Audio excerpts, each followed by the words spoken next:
கர்த்தருக்குள் அன்பானவர்களே, அனுதினமும் கிறிஸ்துவுடன் தியான வேளைக்கு உங்களை அன்புடன் அழைக்கிறோம்.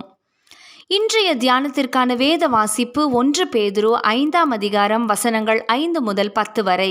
தியானத்தின் தலைப்பு தாழ்மையின் மேன்மை. அவர் தம்மை தாழ்த்தின போது அவருடைய நியாயம் எடுத்து போடப்பட்டது.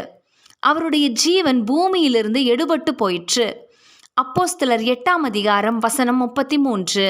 ஒரு சபை மூப்பருக்கு தாழ்மை மிக்கவர் என்ற கணம் ஒரு அடையாள பரிசுடன் வழங்கப்பட்டது. ஆனால் அடுத்த ஞாயிறு தினத்திலேயே அந்த கணமும் பரிசும் இல்லை என்றாகிவிட்டது.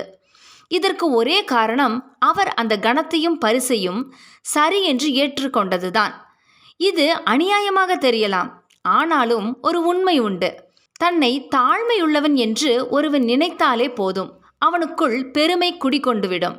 திரு தாழ்மை என்ற பெயரை ஒரு பிரசங்கியாருக்கு பெயராக சூட்டிவிட்டோம்.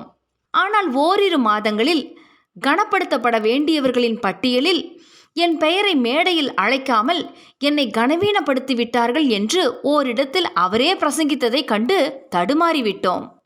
இயேசு தம்மை தாமே மரணத்திற்கு ஒப்பு கொடுத்தவராக தம்மை தாழ்த்தினார் என்று அடிக்கடி சொல்லும் நம்மிடம் இந்த தாழ்மை எதுவரைக்கும் இருக்கிறது? நாளார்ந்த வாழ்விலே நம்மை மற்றவர்கள் குறை பேசும்போது, குற்றப்படுத்தும் போது, அலட்சியம் செய்யும்போது சில சமயம் நாம் அதை கவனிக்காதவர்கள் போல இருந்தாலும் நமது உள்ளத்திலே நாம் என்ன எண்ணுகிறோம் என்பதே முக்கியம். தாழ்மை என்பதை பேதுரு மனத்தாழ்மை என்று குறிப்பிடுகிறார். அதாவது தாழ்மை நமது வெளியரங்க செயல்களுடன் அல்ல, அது மனதுடன் சம்பந்தப்பட்டது. அது உள்ளத்தை முதலில் அலங்கரிக்க வேண்டும். இல்லையானால் அது மாயையான தாழ்மையே. இந்த மாயையான தாழ்மை மாம்சத்தை பேணுவதற்கே ஒழிய மற்றொன்றிற்கும் பிரயோஜனப்படாது. கொலோசையர் 2ஆம் அதிகாரம் வசனம் 23. இயேசு நம்மை தாழ்த்திய போது அவருடைய நியாயம் எடுபட்டு போயிற்று என்று இன்றைய தியான வார்த்தை கூறுகிறது. ஆம், உண்மைதான். தாழ்மை பரிகாச வார்த்தைகளையும் பைத்தியம் என்ற பட்டத்தையும் முன்னேற்றமில்லாத வாழ்வையும் கூட நமக்கு தரலாம். ஆனால் அந்த வழி சென்ற ஆண்டவர் அடைந்த மேன்மைகளை மறக்கலாமா? மெய்யாகவே மனிதர் முன்பாக அல்ல, முதலில் தேவனுக்கு முன்பாக தன்னை மெய்யாகவே தாழ்த்துகிறவன் ஒருபோதும் வெட்கமடைய மாட்டான்.